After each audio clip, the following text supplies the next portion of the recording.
Yeah, so we will be in the book of Job. Actually, technically, for today's Old Testament reading is chapter 38, verses 4 to 18.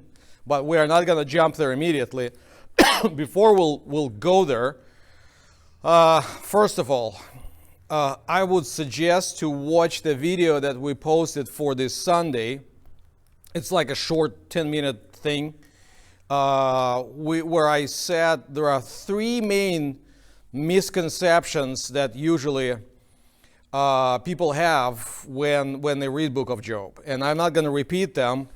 I want to elaborate on one and lead actually to kind of like a fourth misconceptions that sometimes people have. When people read Book of Job, very often, or let's reverse it, there is a misconception and the Book of Job helps to like overcome it. Sometimes in my pastoral practice, I've met with cases where people were told that if something bad happened to them, they got into a car accident, I don't know, their parent divorced, or anything, they got sick, with some kind of sickness. That's the punishment from God, okay? And, very possible it can be true. Because if you were a careless driver and you got into a car accident, maybe it was, not in a sense punishment, but a regular, normal consequences of your careless behavior. If you were careless with your health or doing things that you should have been done, you got into situation where you can get sick, or you can get a sickness which is particularly connected to some behaviors. It's not a secret that, if you were in drugs, apart from the bad effects of drugs, you can get, you will taste HIV positive. So is it a punishment? Yes and no. The thing is, and people, when they think about Book of Job, they try to find it, and especially because he is called, in ESV translation, it's called blameless and upright in the very beginning of the book. People sometimes think that he was upright or righteous, actually about the same word. He was righteous in his own eyes, and therefore, to teach him a lesson, God, get him through all of the troubles that he went through. See, the thing is, actually it is not correct in my perspective, because it is not Job who calls himself upright. It is an author of the book, and therefore, I believe it is a divine author of the book. Okay? One more thing. Through whole story, and therefore, as far as we know, that's chapters. We'll come back to that. Through all Job's life, he never had any clues of what happened in chapter 1 and 2.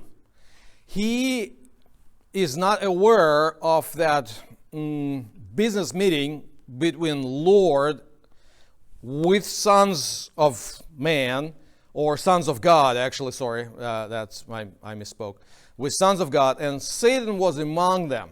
Okay, he never is given any idea of how that meeting relates to his experience.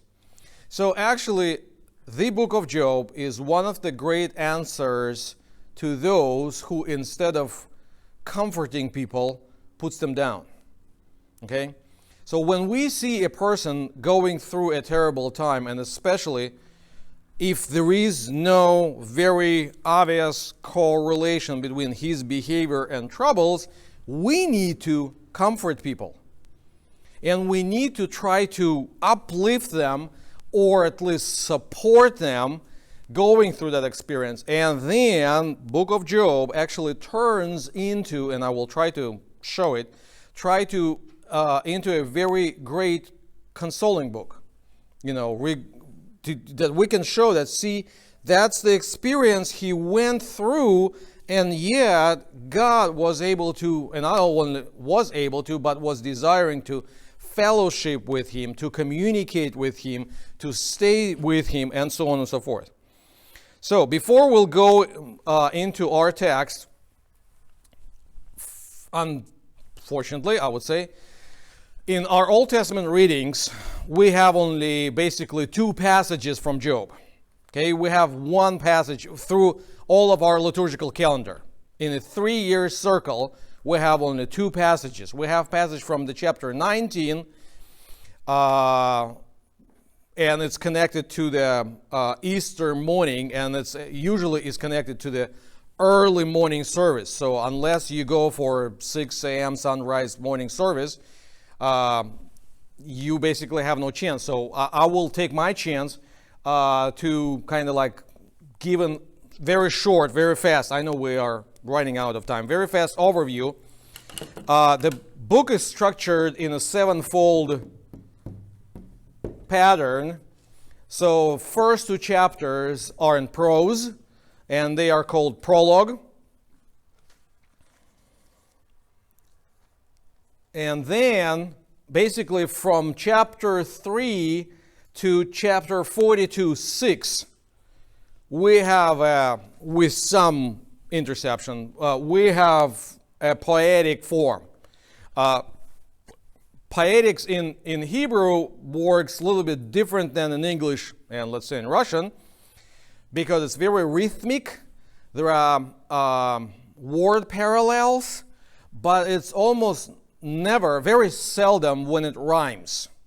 They were not really into rhyme stuff, you know.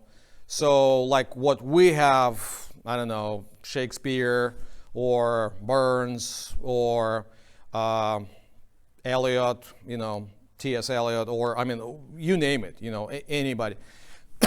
Or even modern guys, you know, who rap and it's like 16 lines, you know, one rhyme, just go line after line.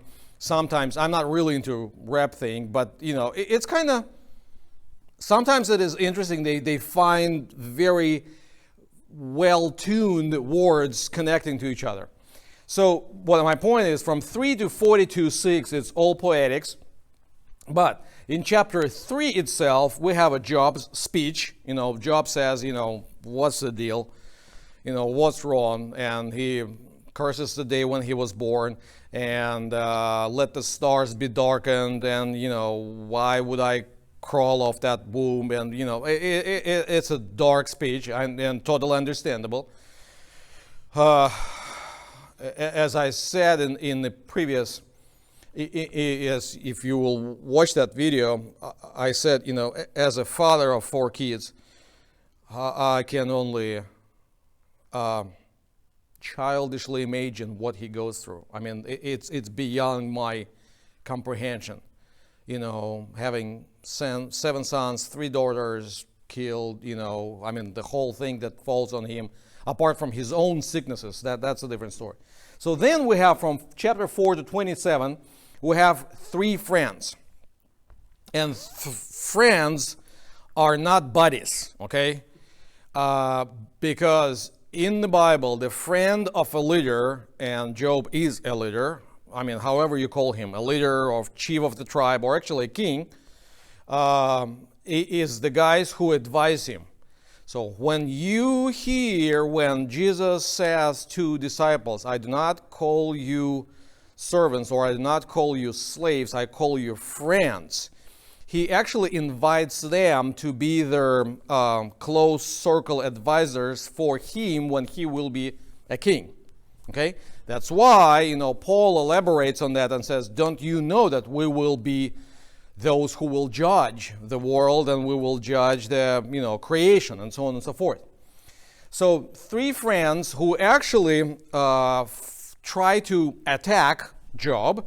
I mean, some of the commentators call them 3 Satans of Job, because what they do is they kind of encourage him to step down. You know, you could not hold up to the role of a king or a leader. You were not fit for the office. You know, so please step down peacefully. and then they bring their own reasons. I mean, they bring their reasons. And one guy try to reason with reason. Another guy has more mystic experience reasoning. And then there is another character, the third character, who reasons on the basis of tradition. So they try to show him that he failed. They actually, every time his response, it's kind of like every time his response goes to the one, not a sentence, but same idea. If God thinks that I am at wrong, if I failed, let him come and talk to me. Okay, so basically through the whole book up to chapter 38, when God really starts to talk, and with the middle, I didn't write it, sorry. In the middle, 28 is the poem of wisdom. And so with these two, wherever he talks, wherever Job talks, his main thing is, I want to restore communication with God. I want to restore fellowship with God. And that's the thing, basically, the only thing he longs for. Not that he wants to prove himself right, not he wants to be stated as perfect, as sinless. That's not the point. The point is, if God has something against me, let him come and talk to me, and then we'll go and talk. Okay? Then, I didn't write it, sorry. Wisdom. It's kind of like a separate poem, but it is important that it is in the center. And it would be cool sometime to compare it with Proverbs 8 and 9, where Lady Wisdom calls and she says that actually I was at the beginning of creation, and that's by me God created the world. And that actually starts, in a sense, what we will see in chapter 38. This correlation of creation theology, if you want, the theology of creation, or creation motif, or creation narrative with wisdom. So if you do not get creation right, most likely you have no wisdom whatsoever. Therefore, in the Proverbs and in the Psalms, we have this wonderful statement that the beginning of wisdom is fear of the Lord. Okay? So if you do not understand who created, if you cannot comprehend the one who created the world, no wisdom. You might have some general life skills, but that's not wisdom in the biblical sense. Okay, then, almost out of the blue, shows up one more friend, who actually, his speech is introduced by the fact that he started to like burn, because three other friends couldn't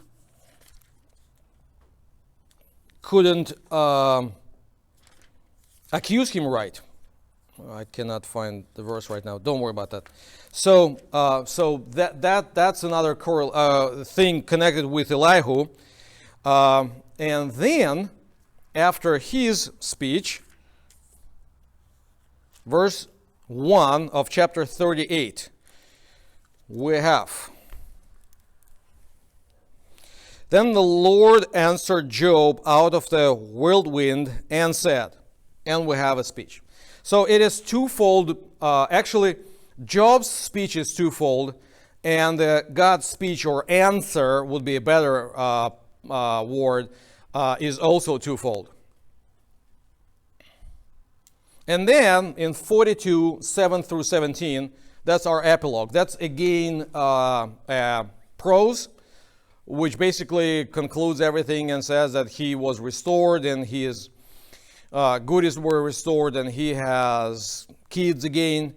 And scholars are debating, were those 10 kids resurrected, or he had another 10 kids, or so on and so forth. So we do not have an answer.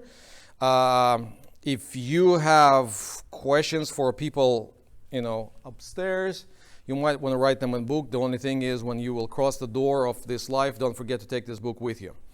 with your questions for the guys up there. I used to collect my questions, so probably that would be one of them. I want to talk and ask, were there new keys or were the other ones restored? So that's kind of like a small introduction. Before we'll go any further, let's start to read the text. So 38, 4 through 18, and we'll read, portion by portion. 4 through 7. Where you were when I laid the foundations of the earth. Tell me if you have understanding. Who determined its measures? Surely you know. Or who stretched the line upon it? Or what was its basis sunk? Or who laid its cornerstone? When the morning stars sang together, and all the sons of God shouted for joy. So it is quite poetic. And if we will not be careful, there is a chance that we will get an impression that all Lord does is basically tries to put, I don't know, it will sound weird probably, is to put Job under his thumb, to show him that the Lord is so great and Job is so small, he has no clue what's going on, and that's why he better, put the duct tape over his mouth and just, keep quiet.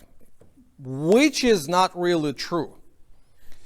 The thing is, yes, Lord is great. He controls everything, and we will get into that theology of creation in a second. But we need to bear in mind one important feature of God's answer. God's answer, chapter 38, 39, 40, 41, and beginning of 42, so basically 4 and a little bit of chapters, is heavily based on what Job said, or Job challenged God with in chapter 3. See, that's why these guys are parallel. And I didn't say that, I don't know, do you know or not, that's a literary structure device. It's called chiastic structure. So when you have ends parallel, then the middles, then the closer, and then you have a central point. So if you read the text, it's A, B, C, D, and then you have another line, C, B, A primes. So when you connect them, you have Greek letter chi. That's why it's called chiastic structure.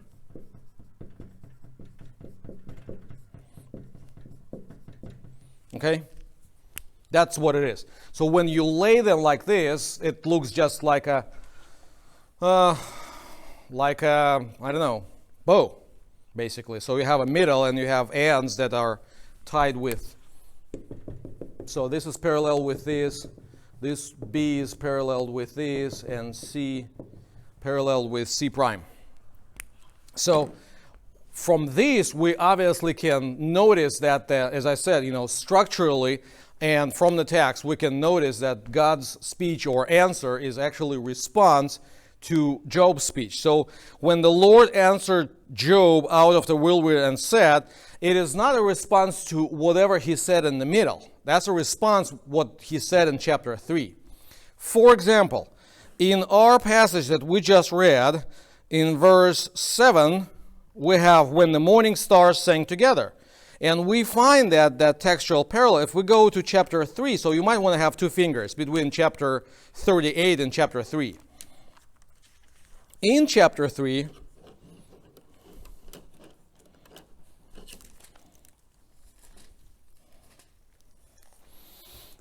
verse 9, one of the phrases that Job has, he says, let the stars of its dawn be dark.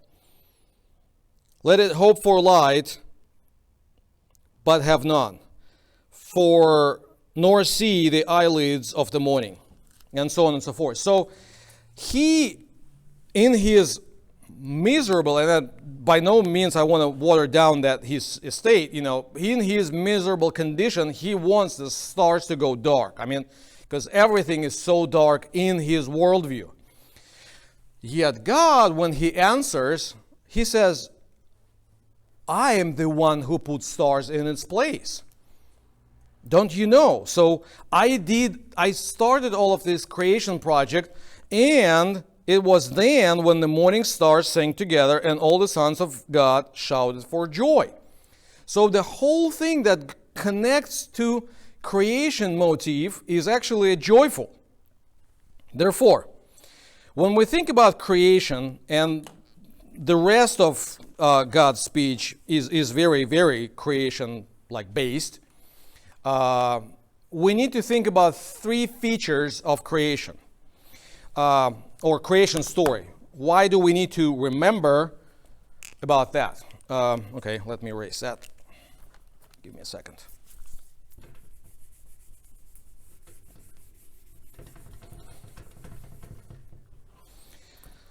Unlike those who believe in, I don't know, Big Bang Theory or, I don't know, evolution, where everything happened by chance, okay? Creation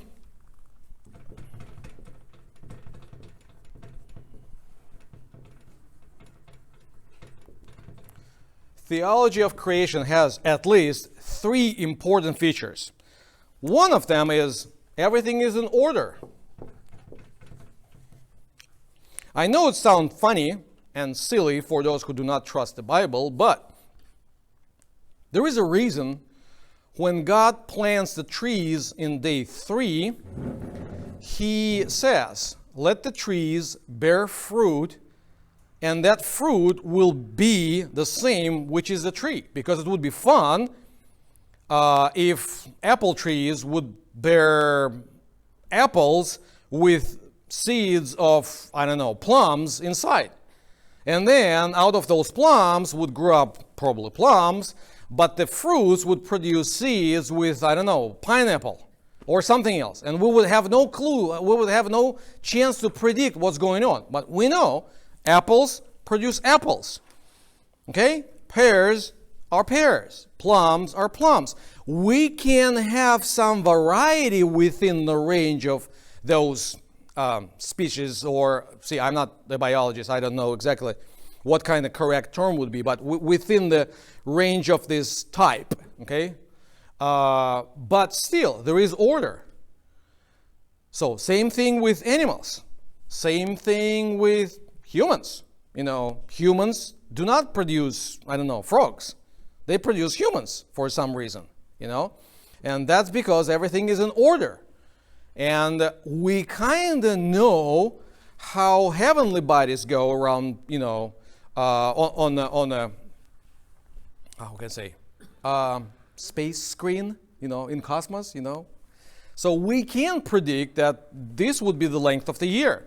This would be the length of the month, you know, and whatever happens, you know, I think when we talked about birthdays, you know, why do we have 25th of December picked as a, you know, Christmas date? Because people could predict that December 21st to 22nd would be the longest night. Okay, and then 3 days after, it would be much more obvious that the light is growing, you know, light is victorious over the darkness.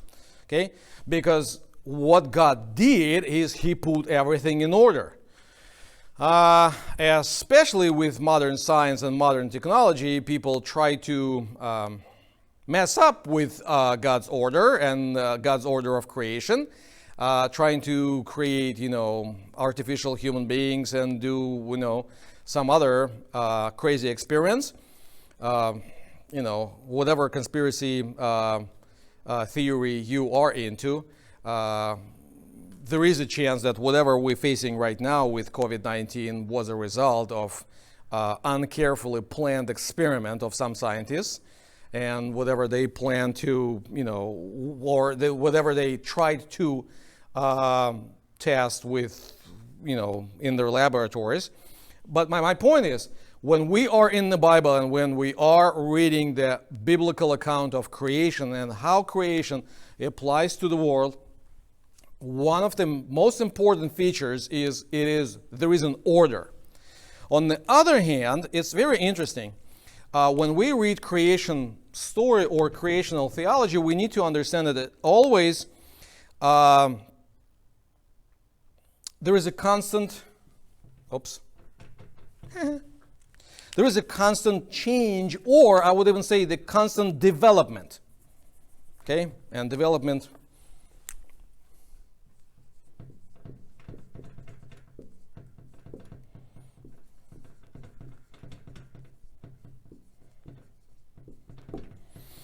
constant development.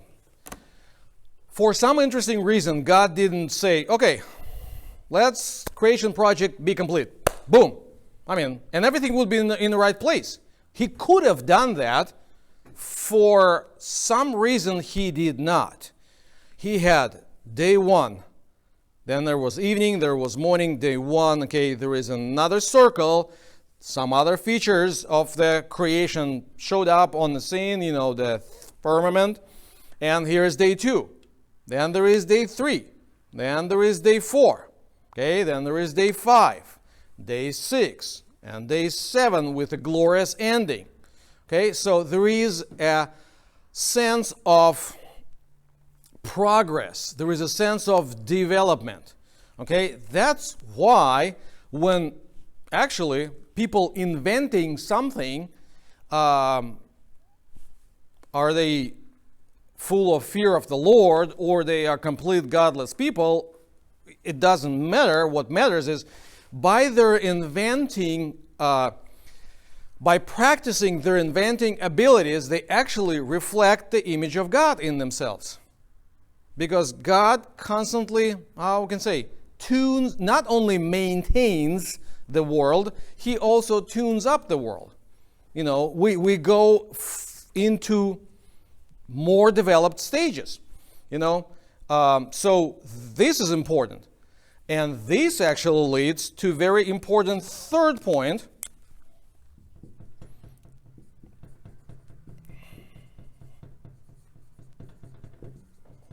Is happy ending. In days of creation, we have, as I said, 7th day, which God glorified and so on and so forth, and took and appointed for rest and for worship. And at the very end of cosmology, what we read is Revelation 21 and 22. And in Revelation 21 and 22, what do we have? We have New Jerusalem, totally complete. We have bride of Christ, totally prepared. And she's brought back to the full unity or in unique marriage to the creator and ruler of the universe, with Jesus, basically. So there is this positive progression. So when people think of the golden age was many, many years ago, then there was kind of still good silver age, and then there was bronze, and then there is a iron age, and now we are almost in total decline. This is not biblical perspective. Biblical perspective is actually much more positive and glorious. It does not mean that everything will be perfect here on earth, but we do not need to concentrate on here on earth only. Okay? That's why wherever we live, wherever we go, we try to, I know it would be a grammatically wrong verb, but I still will use it. We can beautify the things around us. Okay, we make them better in a sense of even gardening or relationship with other people. We can restore if something was broken, or we can help restore if something was broken between other parties. So that's kind of an important thing. Let us go back to the text because took a little bit longer than I thought. So, verse 8. Or, who shut in the sea with doors when it burst out of the womb? And when I made clouds its garment, and thick darkness its sweating band, and prescribed limits for it, and set bars and doors, and said, Thus far shall you come, and no farther. And here shall your proud waves be stayed.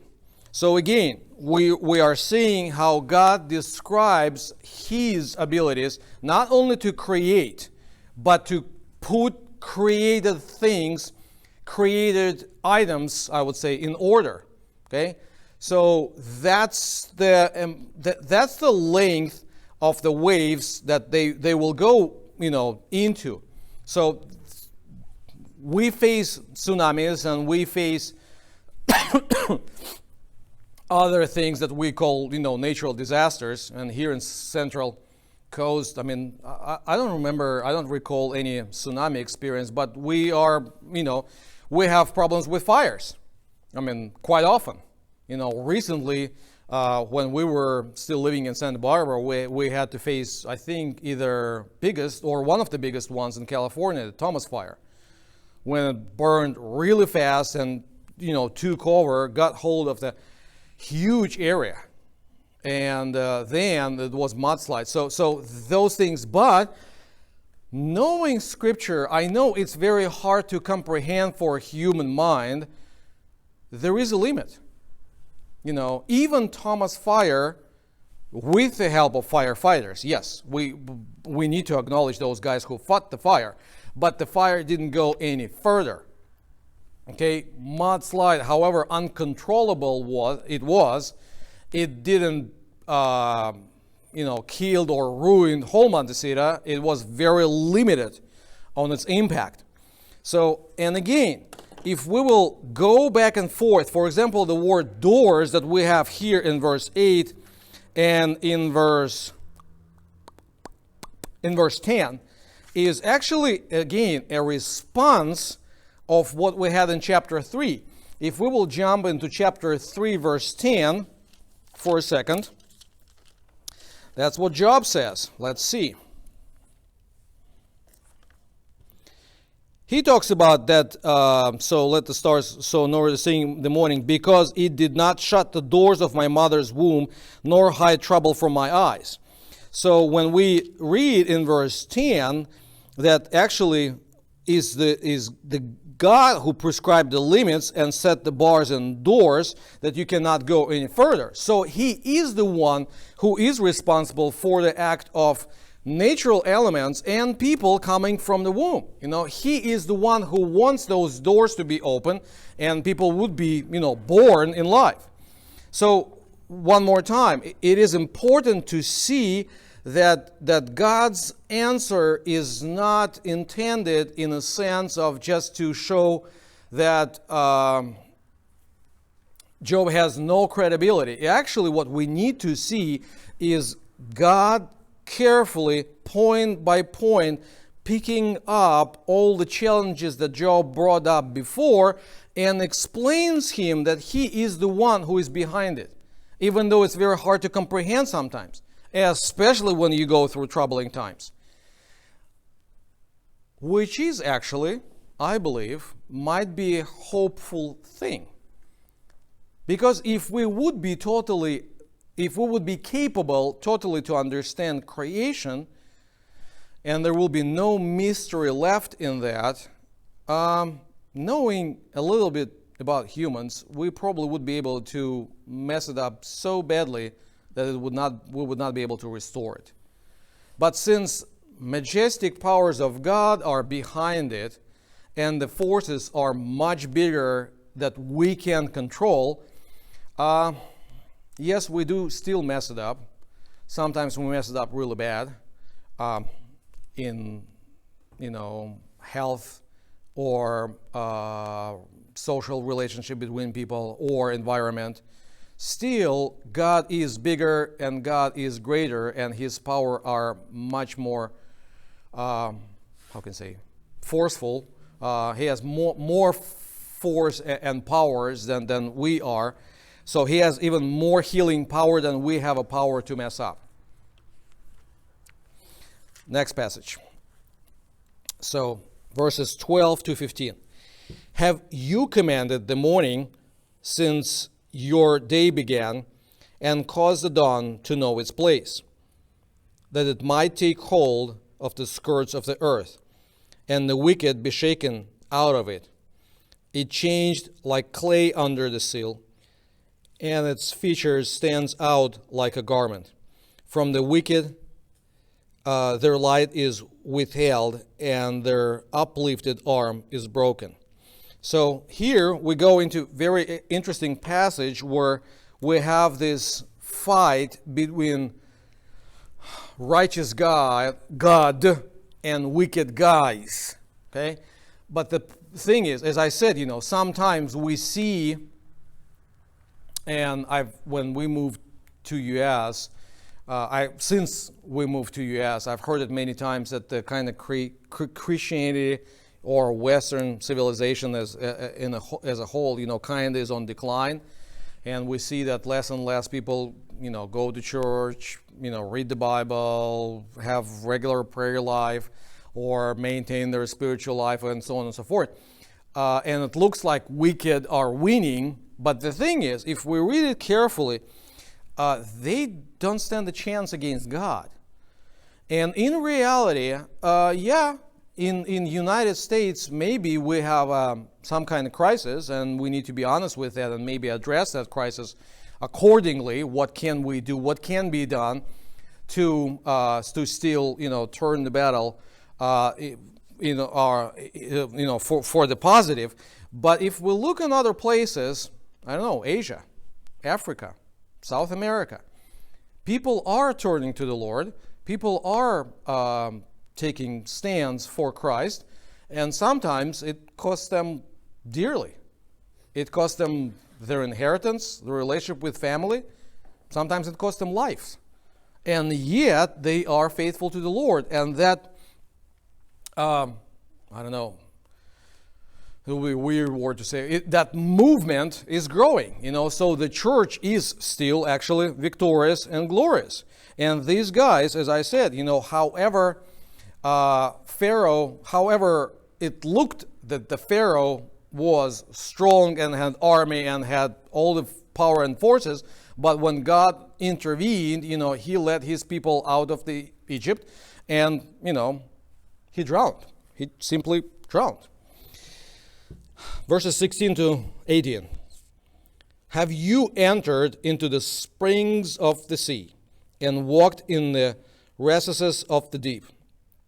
Have the gates of death been revealed to you, or have you seen the gates of deep darkness? Have you comprehended the expanse of the earth? Declare if you know all this. Interesting. So more and more, God actually gets more and more personal. First of all, do you know about that? Okay, maybe Job had some knowledge about the stars, about the movement of planets, or what the limits are, what the periods are, and things like that. Then he kind of tells him that there is an important feature that I will win over the wicked guys anyhow. The question is what side you are on.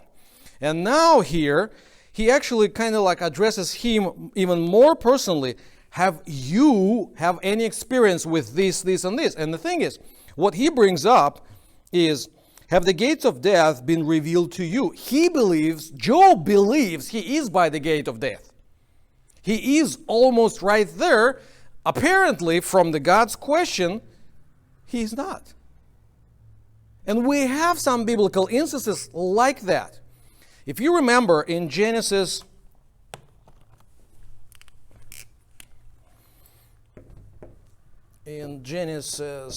27, very famous chapter where Jacob stole the blessing. The reason all that's happened is because his father Isaac, his father and Esau's father, so Isaac had two sons. Isaac believes he is going to die soon. Okay? And therefore, he wants to bring Esau and bless him before his death and appoint him as the main guy who will carry on covenantal decisions and so on and so forth. The thing is, if we know the chronology, after that moment, okay, Isaac will live for a few more decades. Okay? He will live, he will be alive for, okay, let me count, for about 60 more years. Okay? So when Job kind of believes that he is on the brink of death, which I totally understand, reading what experience he went through, it is God who controls when people enter into the world and when they leave this sin of the world. Okay, when they go into a permanent fellowship with Him. Okay, and even, have you ever set the gates of deep darkness? Okay, so he, we can read it in few sense. One of them is, we can read it, I would say, in cosmological sense. So the deep darkness would be something what we know now as, the space, final frontier, and all of this kind of stuff. Like, do you know anything beyond what you can see with your, what we call naked eye? What's there far, far away, and what's going on there far, far away. On the other hand, it can mean a personal darkness experience. When people go emotionally, however smiley they are, however, kind of acting like normal human beings they are in society, but then they go home, they close the door, and it is so dark that they cannot even cry. Apparently, again, if we take this question as more a rhetorical question, so the answer is supposed to be, no, I have no clue what you're talking about, God, means that actually the experience, again, however terrifying, however horrific experience Job went through, it is not the bottom, because God controls him. He still lets him, how can I say, flow on some kind of surface, and it is not as bad as he believes. And then, as what we need to conclude now is verse 18. Declare if you know all this. Okay? So he asks him to respond. And actually, his speech goes on, and we are not going to deal with that. But in verse 3 of chapter 40, Job answered the Lord and said, Behold, I am of small account. What shall I answer you? I lay my hand on my mouth. I have spoken once, and I will not answer twice, but I will proceed no further. So, as I said, we kind of, Bible itself, Scripture itself gives us a reason to see those questions in a more rhetorical state. Okay, that means, if it is rhetorical question, that means, again, I would just repeat myself, however terrible experience Job goes through, it is not death experience, it is not total darkness, because God actually did never let him go. Okay? Questions or comments?